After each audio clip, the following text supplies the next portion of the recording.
네, 오늘의 한방 알아봤습니다. 저출산 꿈비가 종가 베팅주였고요. 그 외 시장이 판단한 오늘의 베팅주 어떻게 해야 될지 전략 세워보도록 할게요.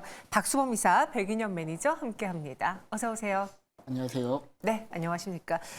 오늘 시장이 살짝 뒤숭숭하긴 하지만 그래도 저점을 좀 잡아내려고 노력하고 있거든요. 그 안에서 여러분들을 위한 투자 전략 세워드리도록 하겠습니다.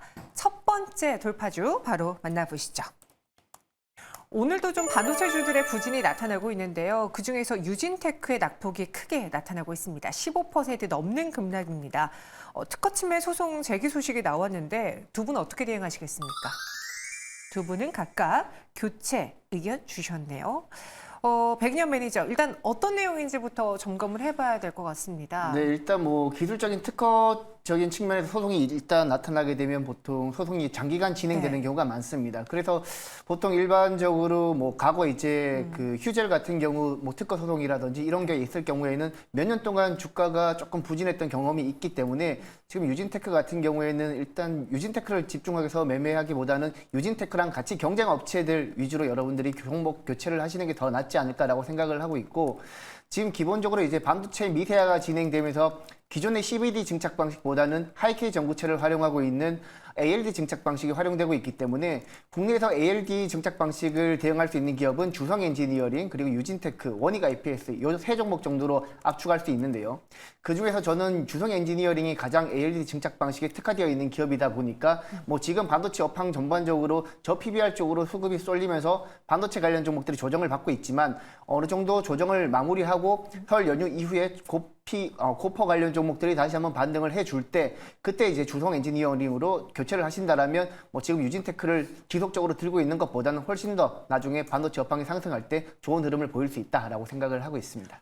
종목 교체를 주성 엔지니어링으로 해보자라는 거는 유진테크의 경우에는 추가적인 하락의 가능성도 열어두고 계신 건지 아니면은 유진테크보다는 그냥 주성 엔지니어링의 모멘텀이 조금 더 매력적으로 봐서 그런 걸까요? 둘 다죠, 사실. 이제 일단 뭐 과거에 이제 ALD 증착 방식에서 뭐 대표적인 수혜주로 부각되었던 게 주성 엔지니어링이 가장 먼저 부각되기 시작했고요. 네. 그리고 그쪽으로도 ALD 증착 방식의 주성 엔지니어링이 상대적으로 다른 업체들보다는 조금 더 선제적으로 많이 오른 측면이 있기 때문에 뭐 시장에 전반적으로 대장주 위주로 움직인다라고 봤을 때 주성 엔지니어링이 좋다라고 보시면 될 것 같고, 그리고 유진테크 같은 경우에는 사실 소송이 언제 끝날지도 모르고 네. 소송 결과가 우리가 투자자들 입장에서는 예측할 수 없기 때문에 괜히 리스크를 안고 계속해서 유진테크를 저점에서 매수하기보다는 오히려 이제 종목 교체하시면서 향후에 반도체 업황 반등 시에 확실하게 수익이 날 수 있는 종목으로 교체하는 게 저는 더 낫다라고 생각을 하고 있습니다. 네, 일본의 반도체 장비 기업이 이 한국의 유진테크에 특허 침해 소송을 제기했습니다.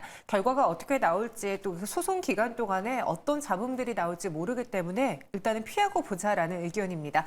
현재 15%의 급락을 보여주고 있는데요. 가능하다면 종목 교체해 보시기 바랄게요. 이어서 두 번째 특징 좀 만나보시죠. 오늘 쌍용 CN의 주가 상승이 나타나면서 52주 신고가를 기록하고 있습니다. 잦은 상태 추진 이야기가 있는데 앞으로 그러면 어떻게 된다는 걸까요? 두 분의 대응 전략은 박수범 이사는 이번에도 종목 교체에 백인현 매니저도 매도 의견 주셨습니다.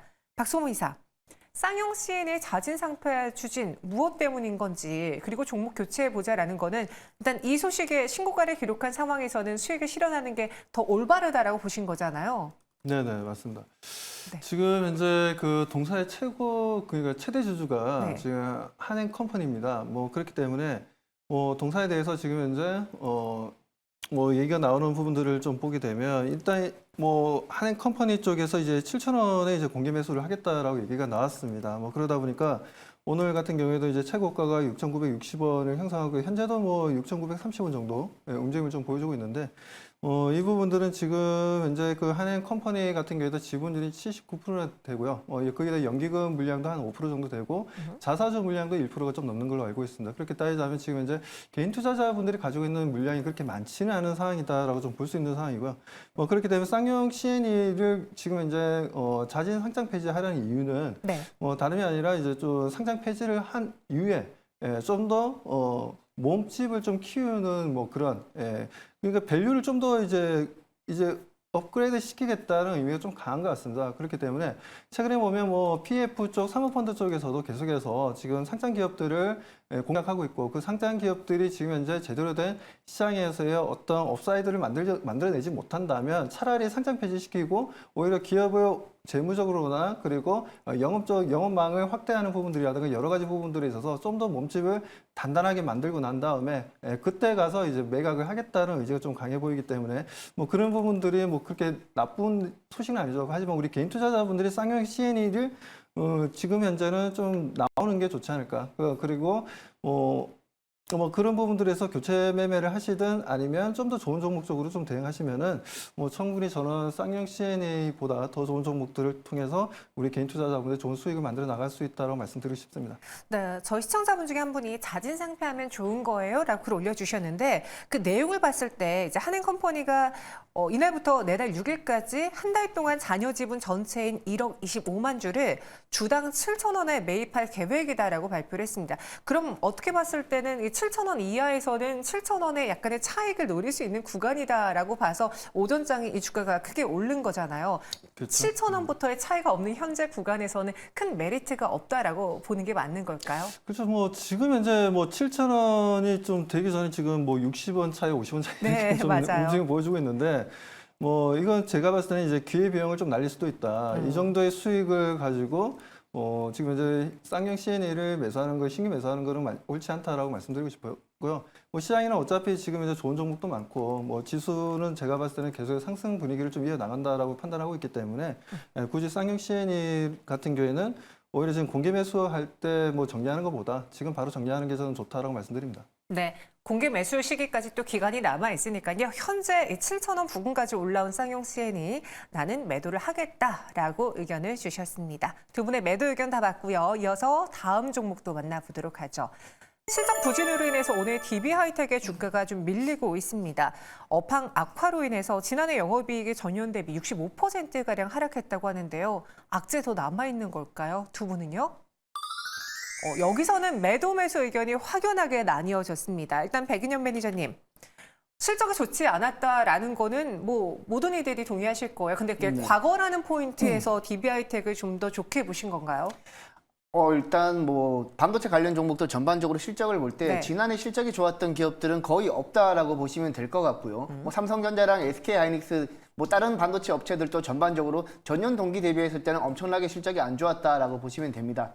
따라서 DB하이텍도 이번에 실적이 안 좋았던 것은 뭐 예상보다는 더 안 좋았긴 하지만 어느 정도 충분히 예상이 되었다라고 보실 수 있을 것 같고요. 그리고 반도체 업체들 같은 경우에는 향후에 미래의 실적이 좋을지 이 부분만 판단을 하시면 될 것 같습니다. 일단 기본적으로 D램 낸드 가격 계속해서 상승하고 있고요.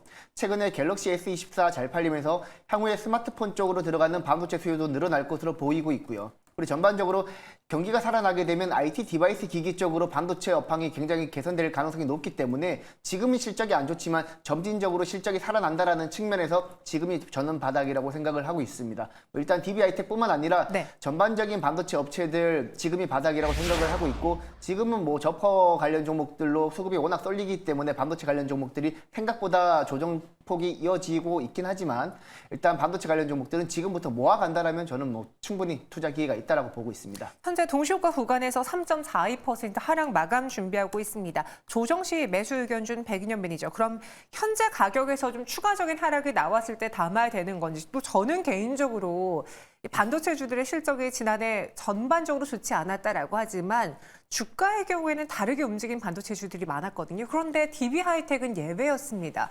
안 가는 종목은 다 이유가 있다라는 이야기도 있던데 DB하이텍 정말 괜찮은 건지요? 네, 뭐 저는 괜찮다고 보고 있고요. 네. 사실 이제 작년에 반도체 관련 종목들이 5월 달부터 많이 올랐었는데 그때 처음에 올랐던 이슈가 DDR5 때문에 5월 달부터 관련 종목들이 전반적으로 상승을 했고 그리고 하반기로 접어들면서 HBM 관련 종목들뿐만 아니라 인공지능 관련 종목들이 지금 1월 달까지 전반적으로 상승세를 보였다라고 보시면 되겠습니다. 하지만 반도체 업황이 본격적으로 개선되면서 가동률이 정상화되게 되면 기존의 반도체 전공정 소재나 부품 업체들 위주로 많이 상승할 가능성이 있고 그리고 DB하이텍처럼 파운드리 업체들도 자연스럽게 실적이 개선될 가능성이 높기 때문에 일단 가동률이 2분기 초에 이제 본격적으로 가동률이 정상화된다라고 하니까 일단 전반적으로 반도체 업황 기존에 뭐 뭐 CXL이라든지 뭐 AI 반도체라든지 이쪽에 포함되지 않았던 종목들 같은 경우에도 본격적으로 2분기 이후에는 상승하지 않을까라고 저는 보고 있습니다. 그럼 이에 대한 반론을 한번 들어보겠습니다. 박수범 이사의 경우에는 DB하이텍 매도 의견을 주셨습니다. 어떤 점이 걸리십니까? 일단 뭐 DB하이텍이 지금 실적이 잘 나오고 있어요. 네. 매년 매출도 증가하고 있고 영업이익도 좋아지고 있고 상당히 좀 좋긴 좋은데 부채 비율도 좀 상당히 좀 안정적, 재무적으로 상당히 안정되어 있는 회사이긴 합니다.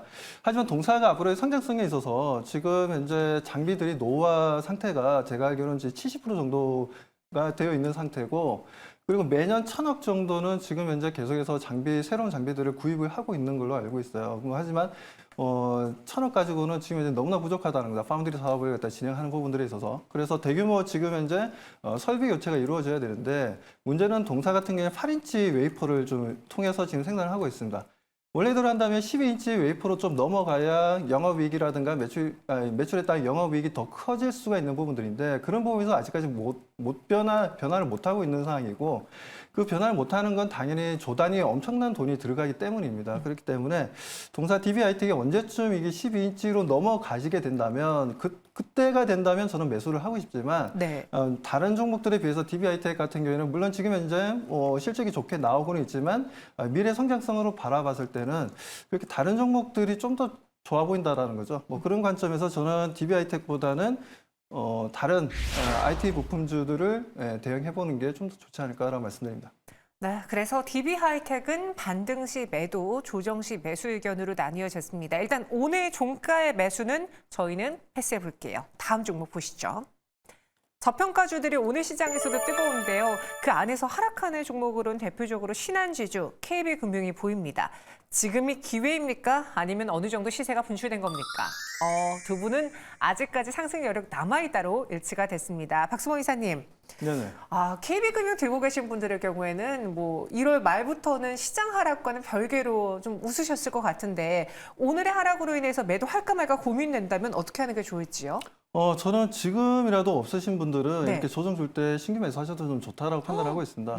그렇게 생각하는 이유는 아무래도 이제 저 PBR 종목들, 그리고 이제 뭐 저 ROE 종목들도 마찬가지고 전체적으로 분위기가 좋아진다라고 판단하고 있는데, 아무튼 뭐 작년 같은 경우에 이제 4월 달에 일본에서 이러한 이제 정책들을 좀 보여줬어요. PBR 1배 이하의 회사들에게 주가 부양에 대한 부분들과 여러 가지 부분들에 있어서 이제 압박 수위를 좀 높이는 분위기였는데, 그게 우리나라에서도 이번에 좀 취해진다는 부분들, 그리고 정확하게 로드맵은 3월 달에 정부에서 발표할 것으로 좀 보고 있습니다. 그 전까지는 KB금융 같은 경우에는 추가적인 상승 흐름이 더 이루어질 수 있고요. 뭐 물론 KB금융뿐만 아니라 우리금융지주라든가 아니면 신한지주라든가 여러 금융회사들의 움직임은 상당히 좀 긍정적이다라고 좀 판단하고 있습니다. 물론 오늘 같은 경우에 이제 이복현 저 금융감독원장이 뭐 한마디 했죠. 뭐 홍콩 그 ELS 문제 때문에 뭐 금융회사도 퇴출될 수 있다. 뭐 이렇게 좀 강력한 메시지를 좀 던지긴 했는데, 이 강력한 메시지 때문에 지레 겁을 먹고 좀 던지는 물량들이 좀 있었다라는 겁니다. 뭐 그렇기 때문에 그 부분들은 어차피 최근 뭐 태형건설의 PF 문제점이 발생되었을 때 뭐 TY 홀딩스에 대한 요구 조건들 여러 가지 좀 강한 압박을 하긴 했었습니다. 뭐 했지만 그때 당시에 뭐 어떻게 보면 저는 그렇게 생각합니다. 뭐 생각보다는 그렇게 말은 정말 강하게 했는데 네. 실질적으로는 TY 홀딩스가 그렇게 뭐라 해야 되나, 그렇게 출혈이 그렇게 강하지는 않았다라는 부분이죠. 어느 정도 좀 수용해 준 부분들도 있었습니다. 그렇기 때문에 뭐 이번에 금융감독원장이 이런 말을 했다고 해서 갑자기 금융주들이 퇴출이 될 가능성이 있고 그렇게 될 가능성, 제가 봤을 때는 전혀 없다라고 봅니다. 그렇기 때문에 이런 강력한 발언이 물론 심리적으로는 좀 영향을 줄 수는 있겠지만 저는 계속해서 저 PBR 종목들에 대해서는 어차피 정부에서 3월달 안으로는 지금 이제 로드맵을 좀 발표할 거기 때문에 지금 현재는 무조건 들고 가야 되고 신규 매수도 가능하다고 말씀드립니다.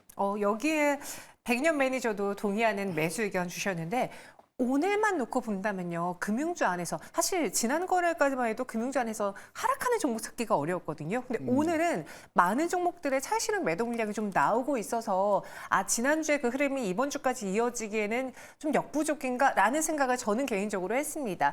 오늘 전반적으로 밀리고 있는 이 금융주에 대해서도 똑같이 매수 의견 주실 수 있을까요? 네, 여기서 추가적으로 조정을 보인다라면 충분히 매수 관점에서 보시면 될 것 같고, 일단 KB금융 같은 종목의 경우에는 3월 말까지 주식을 보유했을 경우에는 지난해 4분기 배당뿐만 아니라 올해 1분기 배당도 같이 노릴 수 있다는 측면에서 일단 배당주로도 보시면 될 것 같고 그리고 저 PBR 관련해 가지고 오늘 오전 중에는 외국인의 차익 매물이 나왔지만 지금 보시게 되면 오후장에서는 외국인들이 KB금융을 조금씩 매수하고 있는 모습을 보였거든요. 그렇기 때문에 전반적으로 저 PBR 관련 종목들이 뭐 시장에 저 PBR을 대체할 만한 다른 섹터가 주도적으로 나오지 않는 이상 당분간은 저 PBR 관련 종목들이 상승할 것 같고 그리고 2월 중에 정부에서 저 PBR 관련해서 구체적인 대안이 나온다라고 합니다. 그리고 3월 달에 최종안을 확정한다라고 하니까 네. 일단 구체적인 대안이 나오는 그 시점이 세론이 될 가능성도 있지만 일단 당분간은 추가적인 상승 여력이 저는 있다라고 보고 있습니다. 네. 오후 들어서 다시 또 매수가 들어와주고 있습니다. 아직 이 저력 남아있다. 두 분 모두 매수로 의견이 일치가 됐고요. 마지막 종목 볼게요. 저희 시청자분들도 신성 델타테크가 주당 10만 원을 넘겼습니다. 라는 이야기를 하고 있어요. LK9N 관계자의 APS 참여. 단기 투자 가능할지 두 분의 의견 보시죠. 여기서는 매도 의견. 사실 박수모 이사님, 저는 개인적으로 이사님이 신성 델타테크에 매수 의견을 줄 수도 있지 않을까라는 생각을 해봤거든요. 아, 네네. 차트만 놓고 봤을 때는 좀 따라가 봐도 괜찮지 않을까라는 생각을 저는 개인적으로 했는데 어떤 점이 좀 걸리셨습니까? 아무래도 이제 불확실성이죠.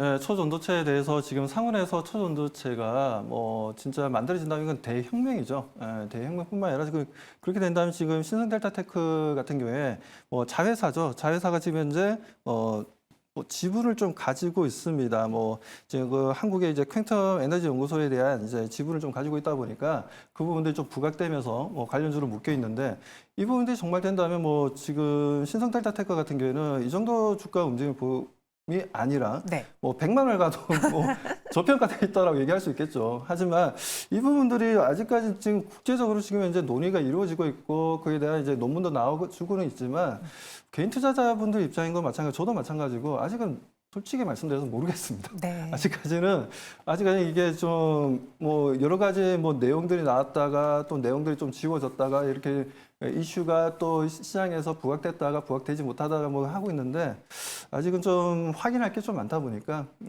아무리 뭐 주식을 우리가 꿈과 희망으로 이제 매수를 한다 하더라도 신성델타테크 이제는 좀 놓아줘야 될 시점이 아닌가라고 말씀드리고 싶습니다. 네, 그럼 오늘 종가에 매도하는 게 좋을까요?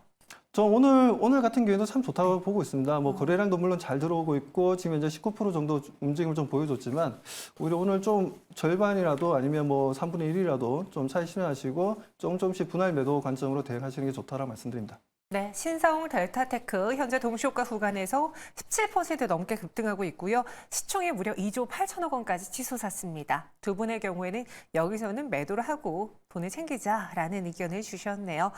마지막 동시효과 구간 분위기 보시면요. 오늘 코스피는 0.9%, 코스닥은 0.8% 하락 준비하고 있습니다. 장마감 지금부터 분석 세워보도록 하죠. 오늘은 양시장에서 기관의 매도 물량이 좀 많았네요. 사실 지난주 금요일에 우리 시장에 외국인의 현물 매수, 선물 매수, 막대한 매수가 들어오면서 시장 분위기가 좀 바뀌어 있는 거 아닐까라는 기대를 해봤는데 오늘은 그 기대감을 정말 가차없이 무너뜨렸습니다. 오늘 시장 어떻게 마감했는지 자세하게 한번 브리핑해 보도록 하죠. 먼저 백인현 매니저 정리해 주실까요?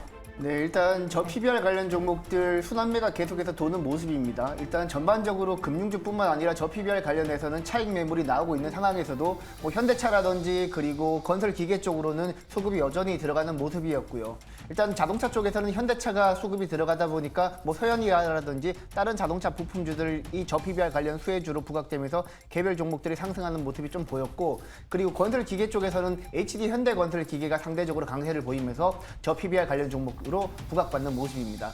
일단 특히 건설기계 쪽에서는 제가 조금 더 눈여겨보고 있는데 왜냐하면 지금 중국 정부가 지준율을 0.5% 인하하면서 시장의 유동성을 적극적으로 공급을 했거든요. 중국 정부 같은 경우에는 GDP를 상승시키기 위해서 가장 쉬운 방법이 바로 인프라를 투자하는 방법입니다. 지금 우리나라 같은 경우에는 건설기계 업체들이 중국뿐만 아니라 중국을 제외하고 미국이라든지 중동 남미 쪽으로만 성장을 해왔는데 이제부터 본격적으로 중국까지 성장에 가담하게 되면 저 PBR 관련 종목 중에서 건설기계 종목들은 성장주로서도 가치가 있고요. 그리고 저 PBR 관련 종목으로도 가치가 있기 때문에 이쪽으로 수급이 들어왔다라고 보시면 되겠습니다. 따라서 이제 여러분들도 투자를 하실 때 저 PBR 관련 종목에서도 순환매가 돌 가능성이 매우 높기 때문에 옥석 가리기가 굉장히 중요한 시기라고 저는 보고 있습니다.